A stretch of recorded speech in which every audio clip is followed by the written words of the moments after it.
Assalamualaikum warahmatullahi wabarakatuh. Bertemu lagi dengan saya Nisa Misani di program audiobook.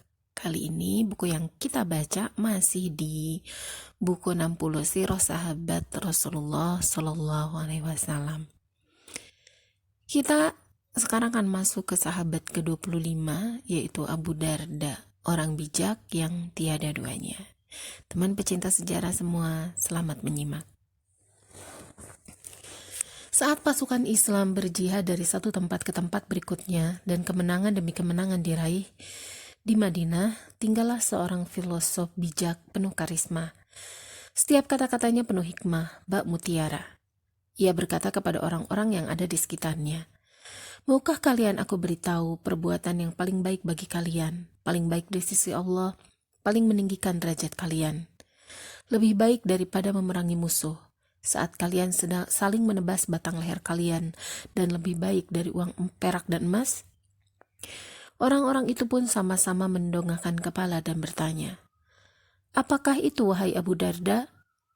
Abu Darda memulai pembicaraannya dengan wajah berseri-seri, memancarkan cahaya iman dan hikmah. "Zikir kepada Allah, karena sesungguhnya zikir kepada Allah lah yang paling besar." Orang bijak penuh karisma ini tidak bermaksud menganjurkan orang lain menganut filsafat memencilkan diri, atau menyuruh orang lain berbuat yang negatif, atau menyuruh orang lain lari dari konsekuensi agama baru ini, dan konsekuensi paling utama adalah jihad untuk menegakkan agama Allah. Benar, Abu Darda bukanlah tipe orang seperti itu, karena ia telah ikut berjihad bersama Rasulullah hingga datang pertolongan Allah dan pembebasan kota Mekah pun tercapai. Ia adalah tipe orang yang setiap kali merenung, menyelami samudra hikmah, mencari hakikat dan keyakinan, ia mendapati dirinya dalam wujud yang padu dan selalu hidup. Abu Darda, orang bijak pada masanya, adalah manusia yang sangat rindu menemukan hakikat. Keimanan kepada Allah dan Rasul-Nya sudah tidak bisa ditawar-tawar. Ia sangat yakin bahwa keimanan ini dengan segala kewajiban dan pemahaman adalah satu-satunya jalan menuju hakikat. Ia pegang teguh keimanan ini, lalu ia jadikan untuk mewarnai kehidupannya. Ia terus menapaki jalannya hingga sampai ke titik tujuan, lalu ia naiki tangga kejujuran total hingga sampai ke posisi tertinggi di barisan orang-orang yang jujur, seraya membaca firman Allah. "Sesungguhnya salatku, ibadahku, hidup dan matiku hanya untuk Allah semata, Tuhan alam semesta." Al-An'am 162. Perlawanan Abu Darda terhadap hawa nafsu sudah mencapai tingkat tertinggi, yakni totalitas ibadah dan penghambaan diri kepada Allah, tidak tergoda sedikit pun dengan dunia. Semua hidupnya diserahkan hanya untuk Allah, pencipta alam semesta. Marilah kita mendekat kepadanya. Bukankah kalian melihat cahaya yang memancar dari keningnya? Bukankah kalian mencium wewangian yang keluar dari semua sudut tubuhnya? Itulah cahaya hikmah dan wewangian iman. Iman dan hikmah telah bersatu dengan baik dalam diri orang suci ini. Ibunya pernah ditanya tentang perbuatan yang sangat disenangi Abu Darda. Sang ibu menjawab, tafakkur dan mengambil pelajaran. Tentu saja, karena Abu Darda benar-benar memahami firman Allah yang sering diulang-ulang dalam kitab sucinya. Hendaklah kalian mengambil pelajaran, hai orang-orang yang mempunyai pikiran. Al-Hasyr ayat 2. Ia selalu menganjurkan rekan-rekannya untuk merenung dan tafakkur. 1 jam tafakkur lebih baik daripada beribadah 1 malam. Beribadah, bertafakkur, dan mencari hakikat telah menguasai seluruh diri dan kehidupannya. Dulu, saat memeluk Islam dan berbaiat kepada Rasulullah, Abu Darda adalah seorang pedagang sukses di Madinah. Sebelum menjadi muslim, ia habiskan sebagian besar waktunya untuk berdagang. Bahkan, ia sudah sukses di dunia bisnis jauh sebelum Rasulullah dan kaum muhajirin datang ke Madinah. Namun, hanya beberapa waktu setelah ia masuk Islam, arah kehidupannya sudah berubah. Marilah kita dengarkan ia menceritakannya dengan rinci. Ketika aku masuk Islam, Aku seorang pedagang. Aku ingin ibadah dan bisnisku jalan beriringan, namun tidak bisa. Karena itu aku tinggalkan bisnisku dan aku fokus pada ibadah. Sekarang, meskipun setiap hari aku mendapat untung 300 dinar, atau bahkan toko itu berada di depan pintu masjid, aku sama sekali tidak tertarik. Aku tidak mengatakan bahwa Allah mengharamkan jual beli, tetapi aku lebih suka menjadi orang yang tidak melalaikan zikrullah karena bisnis dan perdagangannya. Perhatikanlah kata-katanya, sungguh tepat sasaran, hikmah dan kejujuran terpancar dari ucapannya. Ia sudah menjawab sebelum kita bertanya, apakah Allah mengharamkan perdagangan, wahai Abu Darda?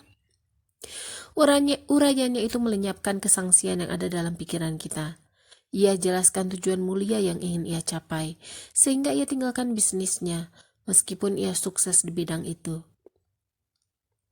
Ia ingin fokus pada sisi ruhiyah dan mencapai derajat tertinggi yang bisa dicapai oleh manusia.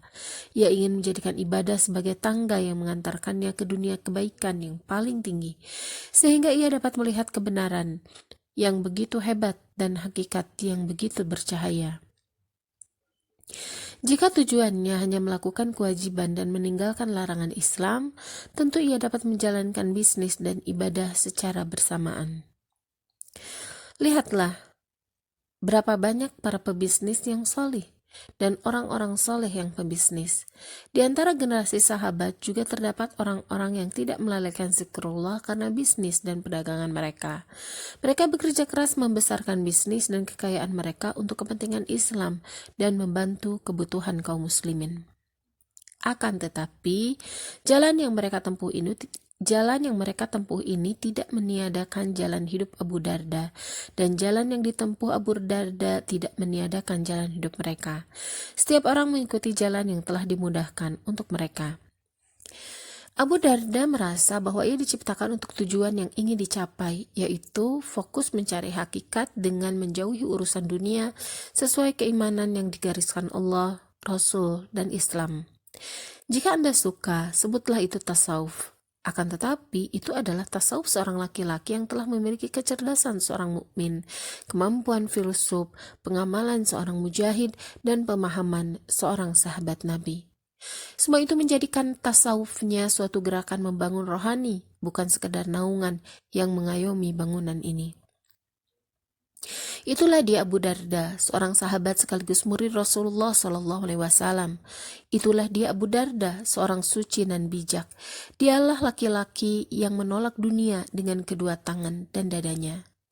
Dia adalah seorang laki-laki yang fokus mengasah dan menyucikan jiwanya, sehingga menjadi cermin yang memantulkan hikmah, kebenaran, dan kebaikan yang menjadikan Abu Darda sebagai seorang maha guru dan ahli hikmah yang lurus.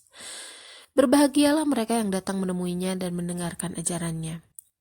Kesinilah dan ambillah hikmah, hai orang-orang yang punya hati nurani.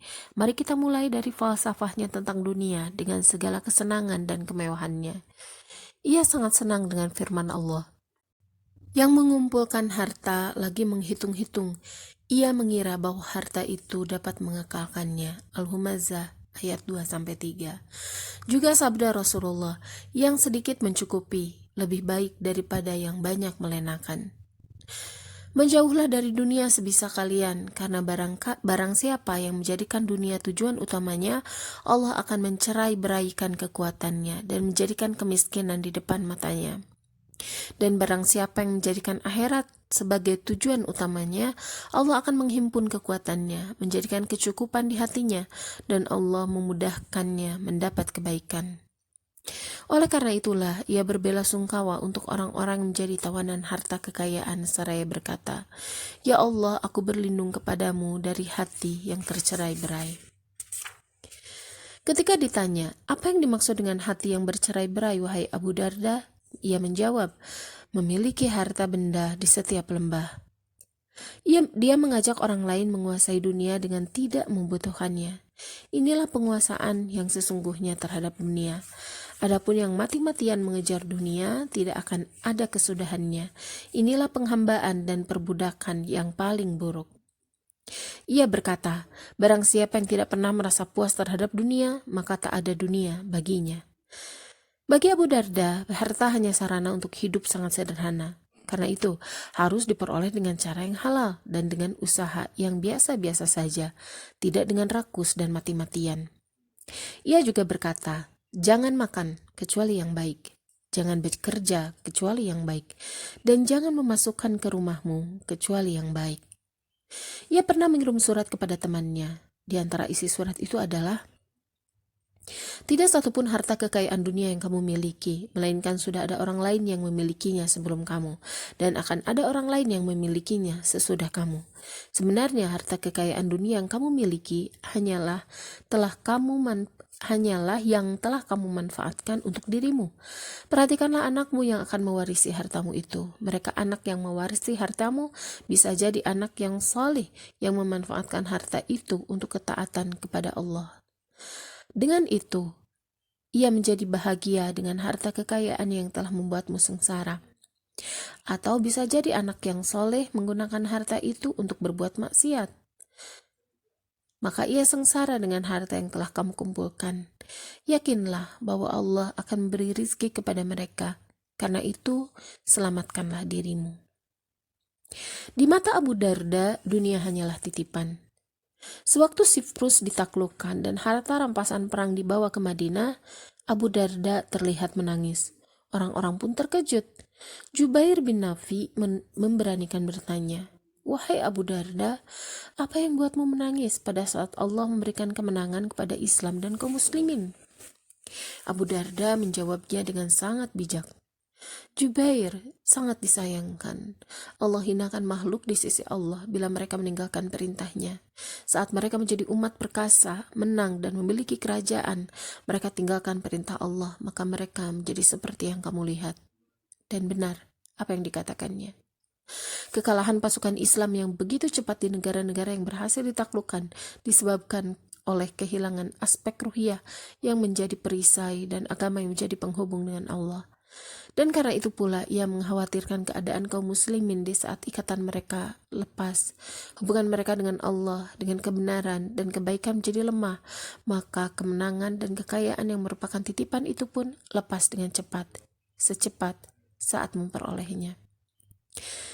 Baginya, dunia dan seisinya selain sebagai titipan juga jembatan menuju kehidupan yang abadi dan lebih mulia, lebih indah. Pada suatu hari, rekan-rekannya menjenguknya yang sedang sakit. Mereka mendapatinya berbaring di atas lembar kulit binatang. Mereka berkata, "Jika kamu mau, kami akan ganti dengan alas tidur yang lebih empuk." Dengan isyarat jari telunjuk dan telapak mata yang jauh ke depan, ia menjawab, "Kampung kita nun jauh di sana. Untuk di sana kita mengumpulkan bekal dan ke sana kita akan kembali. Kita akan berangkat ke sana dan beramal untuk bekal di sana." Ini bukan sekedar cara pandang Abu Darda, tetapi sudah menjadi jalan hidupnya. Putrinya yang bernama Darda pernah dipinang oleh Yazid bin Muawiyah, putra khalifah. Namun, pinangan itu ditolak. Ketika dipinang oleh seorang laki-laki biasa, bahkan kalangan miskin lagi papa, pinangan itu diterima dan keduanya menikah. Orang-orang pun terheran-heran dengan tindakan Abu Darda. Maka ia memberitahu alasannya. Bagaimana jadinya si Darda jika ia sudah dikelilingi para pelayan dan pengasuh dan terpedaya oleh kemewahan istana? Masih sempatkah ia melakukan ketaatan kepada Allah? Abu Darda adalah orang bijak yang berjiwa lurus, memiliki nurani yang bersih. Ia menolak dunia dan semua kesenangan yang sangat diinginkan nafsu dan didambakan kalbu. Tak berarti ia tak mau bahagia, bahkan ingin merasakan kebahagiaan itu. Kebahagiaan hakiki adalah dengan menguasai dunia dan bukan dikuasai dunia. Jika manusia menerima apa adanya dan memilih hidup sederhana, jika manusia memandang dunia sebagai jembatan yang menyeberangkannya ke negeri abadi, maka mereka akan lebih merasakan kebahagiaan. Ia berkata, kebaikan bukanlah karena banyak harta dan anak, tetapi kebaikan yang sesungguhnya ialah bila semakin besar rasa santunmu, semakin bertambah banyak ilmumu, dan kamu bersaing dalam beribadah kepada Allah Ta'ala. Pada masa pemerintahan Khalifah Utsman radhiyallahu anhu, Muawiyah menjabat sebagai gubernur di Syam dan Abu Darda diangkat khalifah sebagai hakim di Syam. Ia mengawasi mereka yang terlena dengan kemewahan dunia. Ia mengingatkan mereka akan pola hidup dan kezuhudan Rasulullah, serta para syuhada dan siddiqin dari generasi pertama. Wilayah Syam waktu itu adalah wilayah makmur yang penuh kemewahan hidup. Penduduknya seolah-olah merasa dibatasi dengan nasihat Abu Darda. Abu Darda mengumpulkan mereka lalu berpidato. Wahai penduduk Syam, kalian adalah saudara seagama, tetangga rumah dan pembela melawan musuh bersama. Akan tetapi, aku heran melihat kalian yang tidak mempunyai rasa malu. Kalian kumpulkan apa yang tidak kalian makan, kalian dirikan bangunan yang tidak kalian diami, kalian harapkan apa yang tidak akan kalian capai. Beberapa abad sebelum kalian, mereka juga mengumpulkan dan menyimpan harta. Mereka berangan-angan sangat tinggi, mereka membangun dengan sangat kokoh, tetapi akhirnya semua yang mereka kumpulkan menjadi sirna. Apa yang mereka angankan sia-sia, dan rumah mereka menjadi kuburan. Mereka itu ialah kaum Ad. Harta dan anak mereka melimpah di wilayah Adnan hingga Oman. Kemudian senyum pahit menghiasi bibirnya. Sambil menggerakkan tangannya, ia berkata sinis, "Ayo, siapa yang mau membeli harta peninggalan kaum Ad dengan harga 2 dirham?" Dia adalah laki-laki yang berwibawa, simpatik, dan menyinarkan cahaya. Sifat bijaksananya tunduk pada aturan Allah. Perasaannya patuh pada ajaran Rasul, dan logika berpikirnya lurus dan terarah. Bagi Abu Darda, ibadah bukan hanya rutinitas kosong, melainkan upaya mencari kebaikan dan rahmat Allah, serta sikap kepatuhan total untuk mengingatkan kelemahan manusia dan nikmat yang diberikan Tuhannya. Ia berkata, "Carilah kebaikan sepanjang hidupmu, carilah embusan rahmat Allah, karena embusan rahmatnya akan mengenai hamba yang dikehendakinya. Mohonlah kepada Allah agar ia menutupi kekurangan kalian dan menghilangkan rasa takut kalian." Orang bijak ini selalu waspada terhadap ibadah yang kosong tanpa arti. Ia sering memperingatkan orang lain dari ibadah yang seperti ini. Inilah kepalsuan yang banyak menimpa orang-orang yang lemah iman ketika mereka membangga-banggakan ibadah mereka dan mereka lebih baik dari orang lain, merasa lebih baik dari orang lain dengan ibadah itu. Perhatikanlah ucapannya. Sekecil apapun kebaikan orang yang bertakwa lebih baik dari ibadah sebesar gunung orang yang menipu diri.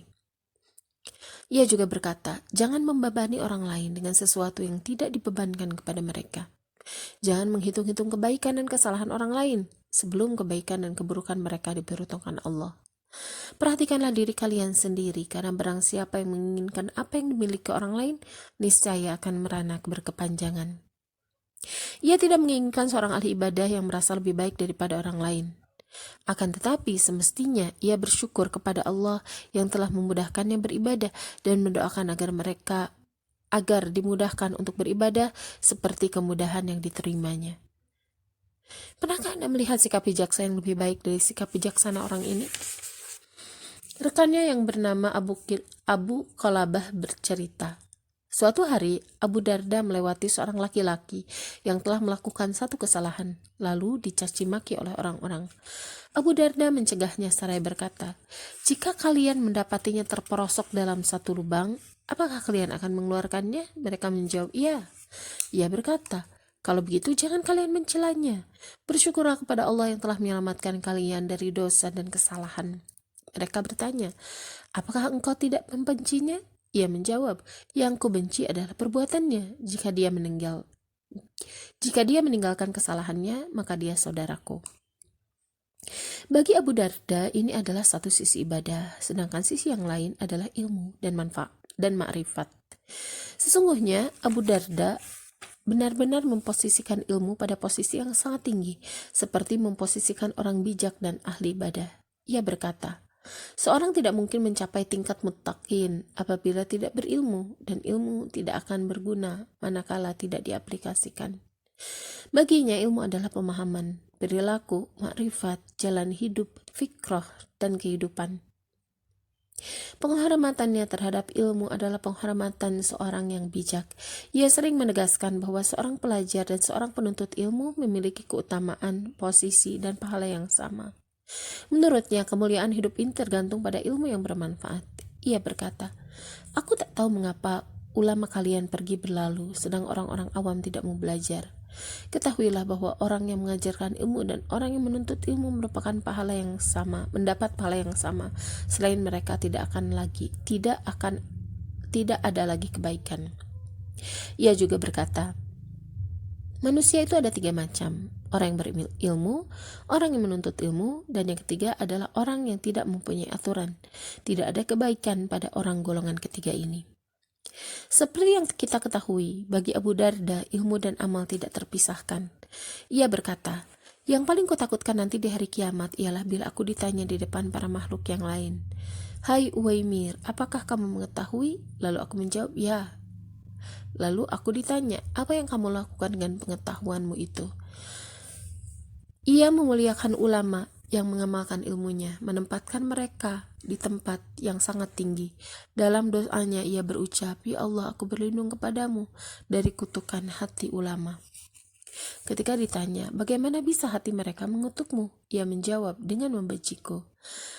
Adakah Anda memperhatikan? Ia menganggap kebencian ulama sebagai satu laknat yang tak sanggup dipikulnya. Karena itu, dengan rendah hati ia memohon perlindungan kepada Allah.